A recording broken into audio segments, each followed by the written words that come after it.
ಭಕ್ತಿಯಿಂದ ಬೇಡ್ತಾ ಇಲ್ಲಿ ನಮ್ಮ ಕಥೆಯಲ್ಲಿ ರಾಜಶೇಖರ ಮಿತವಚನ ತನ್ನ ತಂದೆ ತಾಯಿಗಳ ಮಡಿಲಲ್ಲಿ ಅನೇಕ ವರ್ಷಗಳ ಕಾಲ ಕಳೆದು 8 ವರ್ಷ ತುಂಬುತ್ತಿರಬೇಕಾದ್ರೆ ಗುರುಕುಲದ ಕಡೆ ಬರ್ತಾರೆ. ಚಿತ್ರಗಣ ಮಹರ್ಷಿಗಳ ಗುರುಕುಲದ ಕಡೆಗೆ ಗುರುಗಳಲ್ಲಿ ಸಕಲ ವಿದ್ಯೆಗಳನ್ನು ಕಲಿತ ಗುರುಗಳಿಗೆ ತಕ್ಕ ಶಿಷ್ಯರಾಗಿ ಆ ಗುರುಗಳ ಸಂಸ್ಕಾರವನ್ನು ಕಲಿತ ಗುರುಗಳಿಗೆ ಒಳ್ಳೆಯ ವಿಚಾರವನ್ನ ಅವರಿಂದ ಬೇಡ್ತಾ ಗಳಿಸ್ತಾ ಪುಣ್ಯವನ್ನು ಕಲ್ಪಿಸ್ತಾ ಮಠದಲ್ಲಿ ಗುರು ಸೇವನೆ ಮಾಡ್ತಾ ಕಾಲವನ್ನು ಕಲಿತಾರೆ. ನೋಡಿ, ಈಗ ಕತೆ 2 ಭಾಗ ಆಗುತ್ತೆ.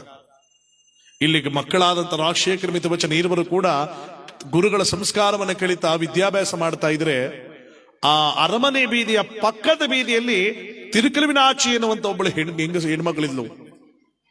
ಅವಳಿಗೆ ಮಾರ್ತಾಂಡ ಶೆಟ್ಟಿ ಅಂತ ಒಬ್ಬ ಗಂಡ, ಒಂದಲ್ಲ ಎರಡಲ್ಲ 6 ಮಕ್ಕಳ ತಾಯಿ ಅಂತ ನೋಡಿ. ಅವಳು ಹೆಂಗಿದೆ ವಿಚಿತ್ರ ನೋಡಿ. ಪಕ್ಕದ ಬೀದಿಯಲ್ಲಿ ಅರಮನೆಯಲ್ಲಿ ಮಹಾರಾಣಿಯಾದವಳು ಒಂದು ಮಗು ಇಲ್ಲದೆ ಎಷ್ಟೋ ವರ್ಷಗಳಾದ್ಮೇಲೆ ಒಂದು ಮಗು ಪಡೆದು, ಅದೇ ಪಕ್ಕದ ಬೀದಿಯಲ್ಲಿ ಒಂದಲ್ಲ ಎರಡಲ್ಲ 6 ಮಕ್ಕಳ ತಾಯಿ ಆಗಿದ್ದಾಳೆ ತಿರುಕಲುವಿನಾಚಿ. ಎಂತ ಸೌಭಾಗ್ಯ ಅವಳಿಗೆ.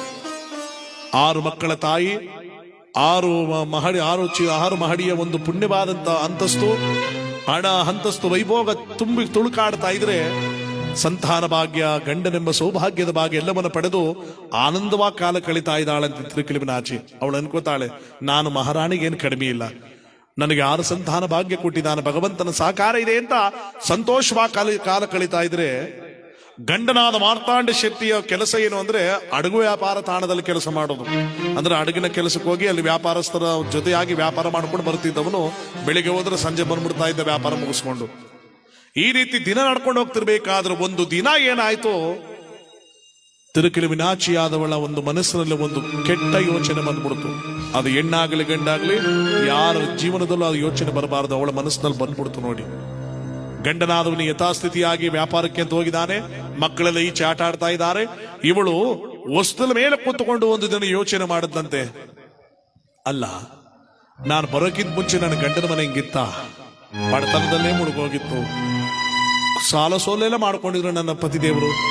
ನಾನು ಕಾಲು ಮೆಟ್ಕೊಂಡು ಬಂದ ಮೇಲೆ ಸಾಲವೆಲ್ಲ ಖಾಲಿಯಾಗಿ ಸಿರಿ ಸಂಪತ್ತು ಐಶ್ವರ್ಯ ಹೆಚ್ಚಾಗಿ ಒಂದಲ್ಲ ಎರಡಲ್ಲ 6 ಮಕ್ಕಳನ್ನು ಕೂಡ ಎತ್ತುಕೊಟ್ಟೆ. ವೈಭೋಗ ಹೆಚ್ಚಾಯ್ತು, ತೃಪ್ತಿ ಹೆಚ್ಚಾಯ್ತು, ಆನಂದ ಹೆಚ್ಚಾಯ್ತು. ನಾನು ಬಂದ ಮೇಲೆ ಎಷ್ಟೆಲ್ಲ ವೈಭೋಗ ಸಿಕ್ತು. ಅಂದಮೇಲೆ ಇಷ್ಟಕ್ಕೆಲ್ಲ ನಾನೇ ಕಾರಣ. ನಾನು ಆ ವಸ್ತು ಕೂತ್ಕೊಂಡು ನಾನು ಅಂತ ಜರಿದು ಬಿಟ್ನಲ್ಲ, ಕೈಲಾಸವಾಸನಾದ ಪರಶಿವನಿಗೆ ಇದನ್ನು ತಡ್ಕೊಳಕ್ಕಾಗ್ಲಿಲ್ವಂತೆ. ಪಾರ್ವತಿ ನೋಡಿದೆ ಅವಳ ಮಾತನ್ನ, ಎಂತ ಮಾತನ್ನ ಜರಿದು ಬಿಟ್ಲು. ಜೀವನ ಚೆನ್ನಾಗಿಲ್ಲ ಅಂತ ಅರಮನೆಯಲ್ಲಿರೋ ಮಹಾರಾಣಿಗಿಂತಲೂ ಹೆಚ್ಚಿನ ಸೌಭಾಗ್ಯ, ಆನಂದ, ಒಳ್ಳೆಯ ಗಂಡ, 6 ಮಕ್ಕಳು, ಸುಖ, ನೆಮ್ಮದಿ ಎಲ್ಲವನ್ನ ಭಗವಂತ ನಾನು ಕೊಟ್ರೆ, ಅವಳೇನಂದ್ಲು, ಇಷ್ಟಕ್ಕೆಲ್ಲ ನಾನೇ ಕಾರಣ ಅಂತ ಜರಿದು ಬಿಟ್ಲಲ್ಲ. ಎಷ್ಟಿರ್ಬೇಕು ಅವಳಿಗೆ ಅಹಂಕಾರ. ಸ್ವಾಮಿ, ಹಾಗಾದ್ರೆ ಈಗ ಅವಳ ಜೀವನಕ್ಕೆ ಏನ್ ಮಾಡ್ತೀರಾ? ನಾನೇನು ಮಾಡಲ್ಲ, ಅವಳೇ ಅವಳ ಜೀವನಕ್ಕೆ ಕಾರಣ ಅಂದ್ಮೇಲೆ ಅವಳ ಜೀವನನ ಅವಳೇ ಕಾಪಾಡಿಕೊಳ್ಳಿ, ನನಗೂ ಅದಕ್ಕೂ ಸಂಬಂಧವಿಲ್ಲ ಅಂತ ಶಿವ ಮುನಿದ, ಅರಮುನಿದ. ಶಿವನೇ ಕೋಪಗೊಂಡು ಬಿಟ್ಟ. ಅಲ್ಲ, ಎಲ್ಲ ಕೊಡನೆ ಭಗವಂತ ಶಿವ, ಅವನೇ ಮುನಿಸ್ಕೊಬಿಟ್ರೆ ನಮ್ಮ ಜೀವನದಲ್ಲಿ ನಮ್ಮನ್ನು ಕಾಪಾಡೋರು ಯಾರು? ಭಗವಂತನ ಸಾಕಾರ ನೋಡಿ ಹೇಗಿದೆ.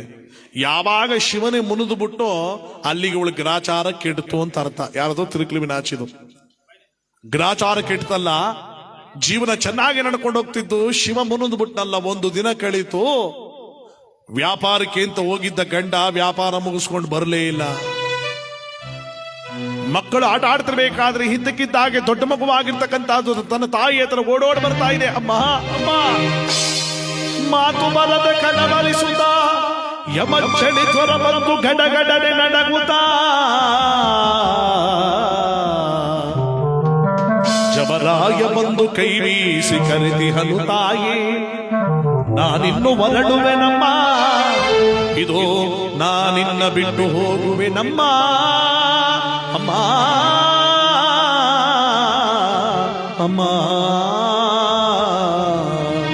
ಅಮ್ಮ ಅಮ್ಮ ಅಮ್ಮ. ಜವರಾಯ ಬಂದು ಕೈ ಬೀಸಿ ಕರೆಯುವಂತ ಆಗ್ತಾ ಇದೆ. ನಾವು ಹೊರಟೋಗ್ತೀನಮ್ಮ. ಹಾಗೆಲ್ಲ ಮಾತಾಡಬಾರ್ದು ಮಗು, ನೀನು ಬಾಳಿ ಬದುಕಬೇಕಾದವನು, ಯಾಕೆ ಹಿಂಗೆಲ್ಲ ಮಾತಾಡ್ತೀಯ? ಬಾಯಿಲಿ ಹತ್ತಿರಕ್ಕೆ ಅಂತ ಹತ್ತಿರಕ್ಕೆ ಕರೆದ ಮಗುವನ್ನ ಬಾಚಿ ತಪ್ಕೊಂಡಲ್ಲ, ಬೆಚ್ಚಿ ನಿಂತಳು. ಯಮ ಚಳಿ ಜ್ವರ ಬಂದು ಮಗು ಗಡ ಗಡ ಗಡ ಗಡ ನಡುತ್ತಾ ಇದೆ. ಶಿವ ಶಿವ ಶಿವ, ಇದು ವಿಚಿತ್ರ. ಈಗ ಸ್ವಲ್ಪ ಹೊತ್ತು ಮುಟ್ಟೆ ಆಟ ಆಡಕ್ಕೆ ಅಂತ ಹೋಗಿದ್ದ ಮಗು ಈ ರೀತಿ ಗಡಗಡೆ ನಡುತ್ತಾ ಇದೆಯಲ್ಲ. ಯಾವ ದೇವ್ರು ಕಂಡು ಬಿತ್ತಪ್ಪ, ಏನಾಯ್ತು ಈ ಕಂದರಿಗೆ, ಏನಾಯ್ತು ಅಂತ ಮನೆಗೆ ಹತ್ರ ಕರೆದು ಆ ಮಗುವನ್ನ ತೊಡೆ ಮೇಲೆ ಮಲಗಿಸ್ಕೊಂಡು ತಣ್ಣೀರ್ ಬಟ್ಟೆ ಹಣೆಗೆ ಹಾಕ್ತಾಳೆ, ಎದೆ ತಡ್ತಾಳೆ, ಜೋಗುಳ ಆಡ್ತಾಳೆ. ಏನು ಮಾಡಿದ್ರು ಜ್ವರ ಕಡಿಮೆ ಆಗ್ತಾ ಇಲ್ಲ.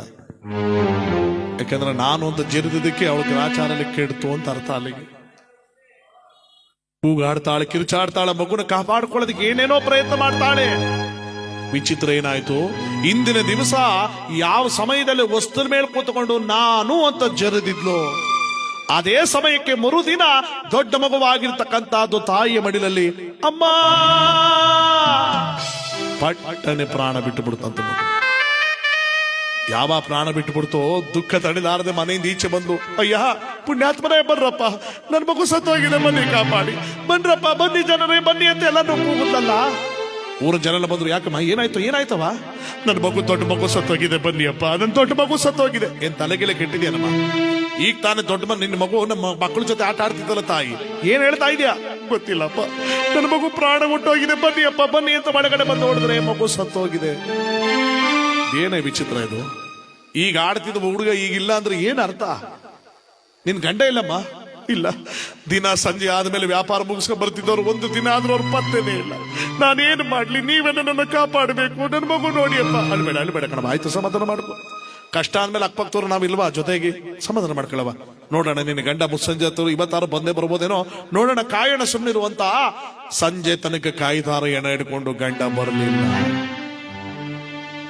ಯಾವಾಗ ಗಂಡ ಸಂಜೆ ಆದ್ರೂ ಬರ್ಲಿಲ್ವೋ ಊರಿನ ಜನ ಯೋಚನೆ ಮಾಡಿದ್ರು, ಅವ ಸಮಯ ಆಗೋಗ್ತಾ ಇದೆ ಕಣವ, ಇನ್ನು ಕಾದು ಪ್ರಯೋಜನವಿಲ್ಲ. ನೋಡು, ಒಂದ್ ಕೆಲಸ ಮಾಡವ, ಹೇಗಿದ್ರು ಸ್ಮಶಾನ ಸಮುದ್ರ ತೀರದ ಹತ್ರನೇ ಇರುತ್ತಾನೆ, ಅವನು ಅದೇ ದಾರಿಯಲ್ಲಿ ಬರ್ಬೇಕು ತಾನೆ.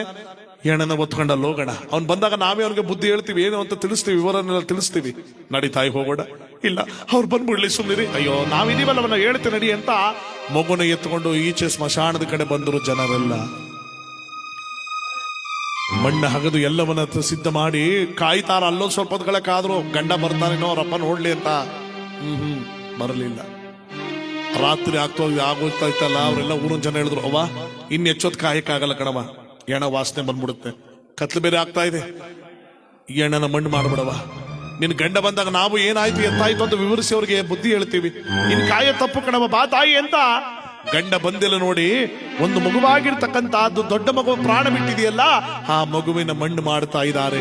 ಇವಳ ಗೋಳಾಟ ಆಕಾಶಕ್ಕೂ ಭೂಲೋಕಕ್ಕೂ ತಿಳಿಯದಂತಾಗಿದೆ. ಅಯ್ಯಯ್ಯೋ ನನ್ನ ಮಗು ಅಂತ ದುಃಖ ಪಡ್ತಾ ವ್ಯಥೆ ಪಡ್ತಾವಳೆ ಯಾರು? ತಿರುಕಿವಿನಾಚಿ ಗ್ರಾಚಾರ ವಿಧಿಲೀಲೆ ಶೋಕದ ಕಾರಿರುಳೆ ಭೈರವನಾಥ. ನನ್ನ ಮಗುನ ಕಿತ್ಕೊಂಡ್ಬಿಟ್ಟಿಲ್ಲ, ಪರಮಾತ್ಮ. ನನ್ನ ಜೀವನ ಹಾಳಾಗೋಯ್ತು ನಿಮ್ಮಿಂದ ಪರಮಾತ್ಮ, ಕಾಪಾಡು ಕಾಪಾಡು ಕಾಪಾಡು.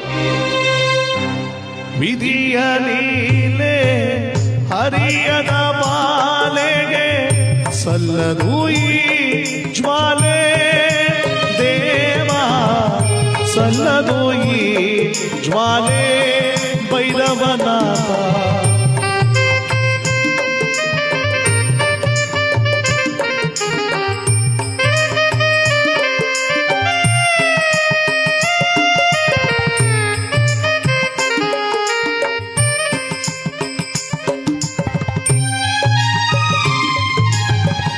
ವಿಧಿಯ ಲೀಲೆ ಹರಿಯದ ಬಾಲೆಗೆ ಸಲ್ಲದು ಈ ಜ್ವಾಲೆ ದೇವ, ಸಲ್ಲದು ಈ ಜ್ವಾಲೆ ದೇವ. ವಿಧಿ ಲೀಲೆ ಶೋಕದ ಕಾರಿರುಳೆ ಮಹಾದೇವ.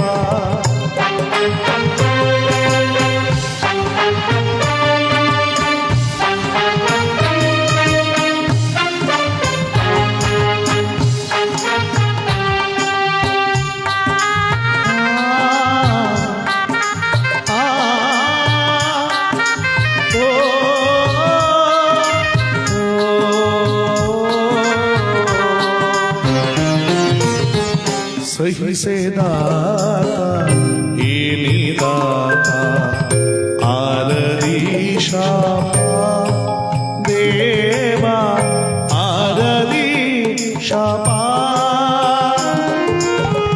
ಸಹಿಸೆ ತಾಪ ಬರದೆ ಕೋಪ ಹಾರದಿ ಶಾಪ ದೇವ ಹಾರದಿ ಶಾಪ ಮಹದೇವ.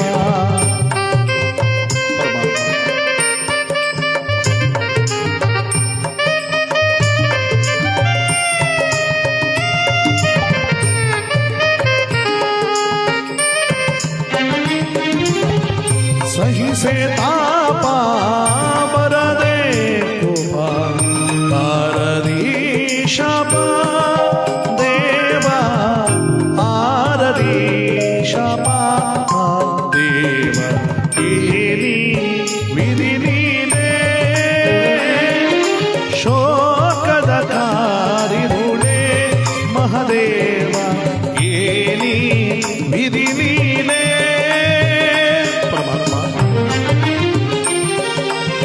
ವಿಧಿ ನೀನೇ ವಿಧಿ ನೀನೇ.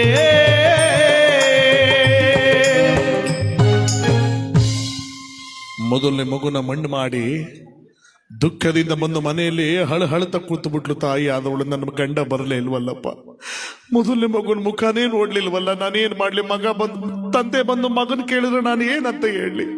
ಯಾಕೆ ಹಿಂಗ್ ಮಾಡ್ಬಿಟ್ಟ ನನ್ನ ಜೀವನದಲ್ಲಿ? ಪರಮಾತ್ಮದ್ದು ದುಃಖ ಪಡ್ತಾವಳಿ, ಇವಳು ಗೊತ್ತಿಲ್ಲ ನಾನು ಅಂತ ಜರಿದಕ್ಕಿದೆಲ್ಲ ಆಗ್ತಿದೆ ಅಂತ ಪಾಪ. ಅದಕ್ಕೆ ನೋಡಿ, ತಿಳಿದಿನೋ ತಿಳಿದೋ ನಾನು ನಂದು ಅಂತ ಮೆರಿಬಾರ್ದು ಮನುಷ್ಯ. ಮೆರೆದೋ ಜೀವನದಲ್ಲಿ ಕತೆ ಏನಾಗುತ್ತೆ ಅನ್ನೋದು ಇಲ್ಲಿ ಹೋಗ್ತಾ ಹೋಗ್ತಾ ನಮಗೆಲ್ಲ ಅರಿವಾಗುತ್ತೆ ನೋಡಿ.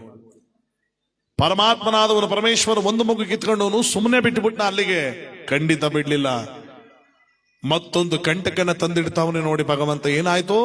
ಒಂದು ಮಗುನ ಕಳ್ಕೊಂಡು ಮನೆಗೆ ಬಂದು ದುಃಖ ಪಡ್ತಾ ಇದ್ದಾಳೆ.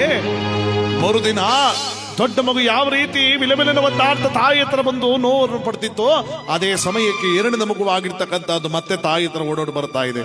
ಅಮ್ಮ,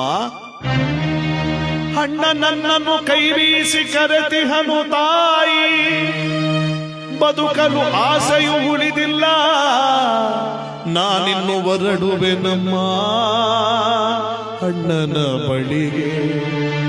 ಕಳಿಸು ತಾಯಿ ಅಣ್ಣನ ಬಳಿಗೆ ನನ್ನನು, ಇದೋ ನಾನು ಹೊರಡುವೆನಮ್ಮ ಅಮ್ಮ.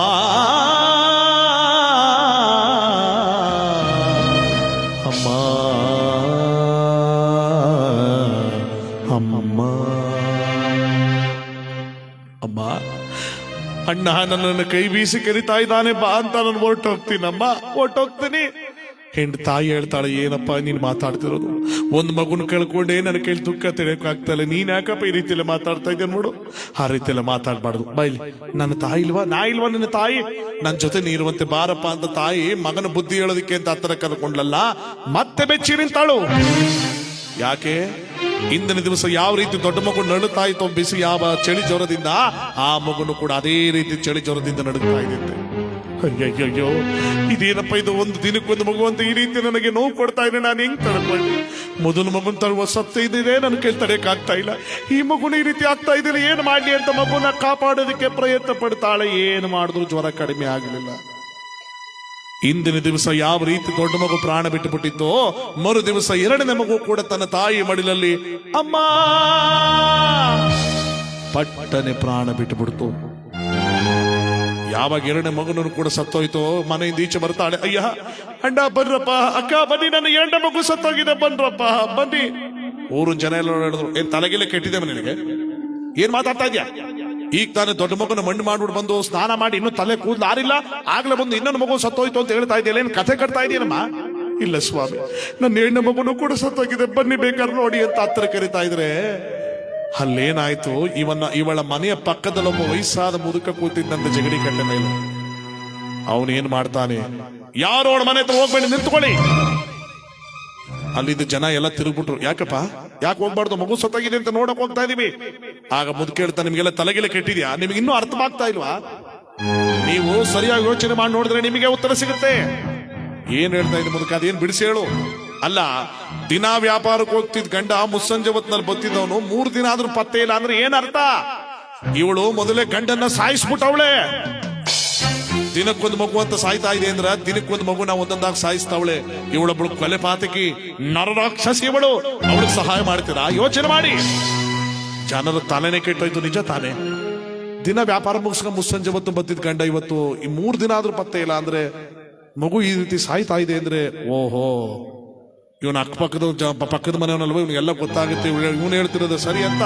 ಏಯ್ ಎಲ್ಲ ನಡ್ರಿ, ಅವ್ರ ಮನೆಗೆ ಹೋಗಿ ಬಾಗಲ ಹಾಕೊಳ್ಳಿ, ಯಾರು ಒಳಗೆ ಸಹಾಯ ಮಾಡಬೇಡಿ, ಅಣ್ಣಾಗೆಲ್ಲ ನಂಬೇಡಿ. ಆ ತಾತ ಮಾತು ಕೇಳ್ಬೇಡಿ, ನನ್ನ ಮಗು ನಾನು ಸಾಯಿಸ್ತೀನ. ಎಲ್ಲಾದ್ರೂ ತಾಯಿ ತನ್ನ ಮಕ್ಕಳು ಸಾಯಿಸ್ತಾಳೆ, ಇಲ್ಲ ಬನ್ರಪ್ಪ ಬನ್ನಿ, ಏಯ್ ನಡ್ರಿ ಎಲ್ಲ ಬಳಕೆ ಅಂತ ಎಲ್ಲ ಹೋಗಿ ಮನೆಗೆ ಸೇರ್ಕೊಂಡ್ಬಿಟ್ರು. ನೋಡಿ ಜನ ಎಷ್ಟು ಮಟ್ಟ ಬದಲಾದ್ರು ಅಂದ್ರೆ ಈಚೆ ಕೆಟ್ಟಾಗಿರೋ ದನಕರಗಳನ್ನ ಕೂಡ ಒಳಗೆ ಸೇರಿಸ್ಕೊಂಡ್ಬಿಟ್ರಂತೆ. ಇವಳು ನೆರಳು ಬಿದ್ರೆ ಅವು ಸತ್ತೋಗ್ತವೆ ಅಂತ. ಇಲ್ಲಿ ನಾವು ತಿಳ್ಕಬೇಕಾದ ಅರ್ಥ ಏನು ಗೊತ್ತಾ? ಪರಮಾತ್ಮ ಮೊದಲು ಇವಳಲ್ಲಿ ಗಂಡನೆಂಬ ಕೊಂಡಿ ಕಿತ್ತಾಕ್ಬಿಟ್ಟ, ನಂತರ ಒಂದೊಂದು ಮಗುವಾಗಿ ಒಂದೊಂದು ಕೊಂಡಿ ಕಿತ್ತಾಕ್ತಾವ್ರೆ. ಸಹಾಯಕ್ಕೆ ನಿಂತಿದ್ದ ಜನರು ಕೊಂಡಿನೂ ಕಿತ್ತಾಕ್ಬಿಟ್ಟ. ಈಗ ಹೆಂಗಿದೆ ನೀನು? ಅದಕ್ಕೆ ನಾವು ಒಂದು ತಿಳ್ಕೊಬೇಕಾದ ಏನು ಅಂದ್ರೆ, ಮನುಷ್ಯನಲ್ಲಿ ಗ್ರಾಚಾರಣದ ಕೆಟ್ಟಬಿಟ್ರೆ ಹಗ್ಗ ಹಾವಾಗುತ್ತಂತೆ, ಹಾಲು ಹಾಲ ಆಗುತ್ತಂತೆ. 3 ದಿವಸದಿಂದ ಸುಖದ ಸುಪ್ಪತ್ತಿಗೆಲಿದ್ದವಳು ನಾನು ನಂದು ನನ್ನಿಂದ ಬಂತು ಅಂತ ಜರದ್ಲು. 3 ದಿವಸಕ್ಕೆ ಅವಳ ಜೀವನ ಹೆಂಗಾಗೋಯ್ತು ನೋಡಿ. ಅದಕ್ಕೆ ನಾನು ನಂದು ಅಂತ ಮರಿಬಾರ್ದು. ಮೆರೆದವ್ರ ಜೀವನ ಯಾವತ್ತೂ ಉದ್ಧಾರ ಆಗಿಲ್ಲ ಇತಿಹಾಸದಲ್ಲಿ. ಎಲ್ಲ ಕೊಡನೆ ಭಗವಂತ, ಅವನ್ನೇ ನಾವು ಎದುರಾಕೊಂಡ್ಬಿಟ್ರೆ ಬದುಕಕ್ಕಾಗತ್ತ ಜಗತ್ನಲ್ಲಿ. ಭಕ್ತಿಯಿಂದ ಬೇಡಬೇಕೆ ವಿನಃ ಇನ್ಯಾವುದ್ರಿಂದ ಭಗವಂತ ನಾವು ಮೆಚ್ಚಕ್ಕಾಗಲ್ಲ. ಇವತ್ತು ನಾವೆಲ್ಲ ಒಗ್ಗಟ್ಟಾಗಿ ಸೇರಿ 15 ವರ್ಷದ ಕಾರ್ಯ ಮಾಡ್ತಾ ಇದೀವಿ, ಭಗವಂತನ ಜಾತ್ರೆ ಮಾಡ್ತಾ ಇದೀವಿ ಅಂದ್ರೆ ಅದು ಭಕ್ತಿಯಿಂದ ಮಾತ್ರ ಸಾಧ್ಯ. ಇನ್ಯಾವುದರಿಂದನೇ ಭಗವಂತನ ತೃಪ್ತಿ ಮಾಡಕ್ಕಾಗಲ್ಲ ನಾವು. ಅಂತ ಮಹಾಪುಣ್ಯ ಪುರುಷ ಕಾರವೀರೇಶ್ವರ ಸ್ವಾಮಿ ನೋಡಿ. ಇಲ್ಲಿ ಇವಳ ಜೀವನವು ಆ ರೀತಿ ಆಯ್ತಲ್ಲ, ಯಾರು ಸಹಾಯಕ್ಕೆ ಬರಲಿಲ್ಲ. ರಾತ್ರಿಯ ತನಕ ಬಿಕ್ಕಿ ಬಿಕ್ಕಿ ಬಿಕ್ಕಿ ಹತ್ತು ಆ ಮಗು ನಿಂತ್ಕೊಂಡು ಗೋಳಾಡಿ ಕಿರ್ಚಾಡಿ, ರಾತ್ರಿ ಎಲ್ಲರೂ ಮಲಗಿದ ಮೇಲೆ ಆ ಮಗು ನೆತ್ಕೊಂಡು 4 ಮಕ್ಕಳನ್ನ ಕರ್ಕೊಂಡು ಊರಾಚೆ ಮಣ್ಣು ಮಾಡಕ್ ಬರ್ತಾ ಇದ್ದಾಳೆ ನೋವಿನ ಹಲೆಯಲ್ಲಿ ದಾರಲಿ. ಏ ಭಗವಂತ, ನನ್ನ ಮಗುನ ಕಿತ್ಕೊಂಡು ಮೇಲೆ ನಗುತ್ತಾ ಇದೆಯೇನಪ್ಪ, ನನಗೆ ದುಃಖ ಕೊಟ್ಟು ನಗುತ್ತಾ ಇದೆಯೇನಪ್ಪ, ನಗು ಚೆನ್ನಾಗಿ ನಗು ಅಂತ ದುಃಖ ಪಡ್ತಾವಳೆ ತಾಯಿ. ನಗುತ್ತೈತೆ ದೈವ ಅಲ್ಲಿ, ಅಳುತ್ತೈತೆ ಜೀವ ಎಲ್ಲಿ, ವಿಧಿಯಾಟ ಬಲ್ಲೋರ್ ಯಾರು ಮಾನವ.